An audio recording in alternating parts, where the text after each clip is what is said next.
Halo Sobat Foodies, ketemu lagi bareng saya Sarita Steja, Educator at Foodies Academy. Pada Foodcast kita kali ini, kita akan bahas mengenai 8 tahapan melakukan launching dalam bisnis kuliner. Launching adalah hal yang sangat umum dilakukan di dalam menjalankan bisnis kuliner. Ada beberapa bentuk launching yang akan teman-teman Sobat Foodies temukan, antara lain misalnya seperti launching bisnis atau brand baru, launching produk baru, launching program konsumen, launching cabang baru, relaunching brand lama dengan konsep baru, launching produk lama dengan konsep baru, launching brand baru, launching konsep cabang baru. Nah, Sahabat Foodies, sebagai pebisnis kuliner, kita perlu mengetahui framework atau tahapan untuk melakukan launching. Jangan sampai launching yang kita lakukan hanya kegiatan bakar duit aja, cuma rame karena diskon, tapi setelahnya nggak ada lagi nih konsumen yang datang. Satu hal yang perlu dicatat ya, 8 tahapan yang akan kita bahas sudah mengasumsikan brand dan produk yang Sahabat Foodies miliki sudah tervalidasi atau sudah berdasarkan riset yang mendasar. Jangan sampai misalnya launchingnya sukses, tapi konsumennya nggak balik lagi karena produknya nggak enak atau zonk. Atau ternyata hanya seleranya owner aja, bukan berdasarkan riset target market. Bisa nonton juga ya video Foodies yang berjudul 5 tips melakukan validasi menu yang menjual. Yuk kita mulai. Yang pertama, tetapkan tujuan launching atau launching objectives. Tetapkan target ketika ingin melakukan launching secara spesifik.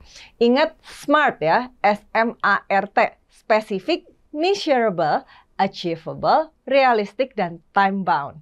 Mau target omset berapa, trafficnya berapa banyak. Berapa banyak orang yang harus tahu kalau kita launching atau awareness. Yang kedua, buat target waktu launching dan kalender timeline. Ya. Tetapkan tanggal launching yang presisi, buat timeline mundur dari tanggal yang sudah ditetapkan. Detailkan semua pekerjaan dan masukin nih ke dalam kalendernya. Buat timeline dalam G-Sheet atau Excel agar update-nya itu bisa real time. Yang ketiga, bentuk tim untuk project launching dan tunjuk pimpinan project-nya. Launching ini merupakan tanggung jawab yang lintas divisi ya teman-teman ya. Jadi semua divisi itu punya peran dan tanggung jawab bareng-bareng. Bentuk tim dari setiap divisi yang terkait untuk mensukseskan launching ini. Detailkan tanggung jawab dari semua tim ya. Buat juga KPI serta juga reward kalau launchingnya berhasil. Perlu banget ada punishment ya. Perlu agar semuanya itu saling bekerja sama dan bekerja keras. Tunjuk pimpinan launching untuk melakukan koordinasi. Yang keempat, buat strategi dan program launching. Bahas strategi dan program untuk launching oleh tim yang sudah dibentuk tadi. Setiap divisi wajib menjabarkan strategi kerjanya mereka masing-masing. Berikan keleluasaan tim untuk menghasilkan ide-ide yang brilian. Tim juga perlu melakukan presentasi ke owner atau CEO mengenai ide-idenya mereka. Kalau udah ada ide yang disepakatin, pastikan owner atau CEO-nya itu mendukung penuh ide tersebut. Pastikan strategi dan program punya wow factor. Wow factor juga bisa jadi bonus exposure atau branding yang sangat besar. Yang kelima, alokasi budget launching. Ada 2 cara dalam menetapkan budget launching ya teman-teman ya. Yang pertama, budgetnya sudah ditetapkan atau dialokasikan sejak awal. Biasanya disesuaikan dengan cash yang disiapkan untuk melakukan launching. Yang kedua, budget disepakati setelah usulan program diajukan. Pastikan owner atau CEO memiliki cash flow untuk program ini. Karena launching biasanya melibatkan banyak pihak yang untuk dibayar. Misalnya vendor bahan baku, KOL, Key Opinion Leader, cetakan, dan lain sebagainya. Yang keenam, meeting koordinasi rutin. Wajib untuk melakukan meeting koordinasi rutin mingguan. Tetapkan hari dan jam koordinasinya. Cek detail semua pekerjaan dan timeline ketika koordinasi. Bahas juga berbagai persoalan yang muncul serta disolusikan dengan sangat cepat. Buat MOM atau Minutes of Meeting untuk menjadi acuan seluruh tim terlibat. MOM buat di dalam G-Sheet atau G-Doc agar semuanya bisa terupdate. Libatkan owner dan CEO jika dirasa ada keputusan yang penting. Yang ketujuh, hari H launching. Hari H launching itu biasanya dibagi menjadi 3 tipe.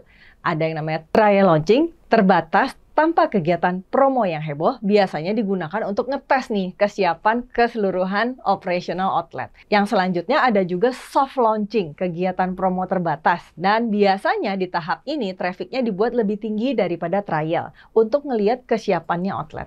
Setelah tahap ini biasanya kita lakukan evaluasi dulu untuk masuk ke stage berikutnya. Yang terakhir ada grand launching, kegiatannya yang heboh, seru ya. Trial dan soft dan grand tergantung kita lagi launching apa. Kembali lagi tentunya ke tujuannya. Yang kedelapan, evaluasi launching dan pasca launching. Lakukan evaluasi selama kegiatan launching. Misalnya launching dilakukan dalam beberapa hari ya, tidak hanya 1 hari. Maka setiap malam setelah launching itu langsung dilakukan evaluasinya. Evaluasinya apa aja?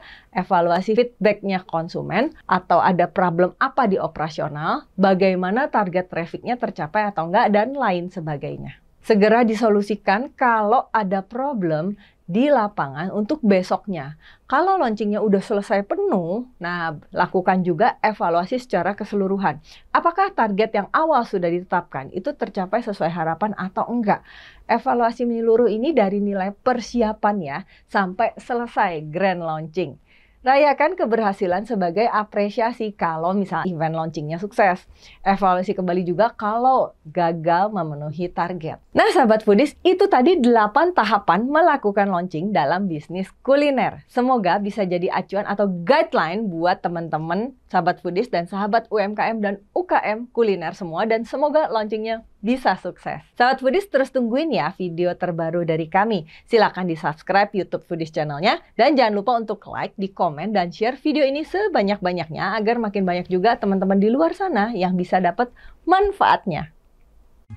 Jangan lupa subscribe di Foodies YouTube channel, di tombol subscribe agar kita bisa mendapatkan update berbagai video terbaru dari Foodies, dan juga share ke berbagai grup video-video pembelajaran dari Foodies. Ikuti kelas-kelas Foodies terbaru dan sekolah bisnis kuliner, kunjungi www.foodies.id.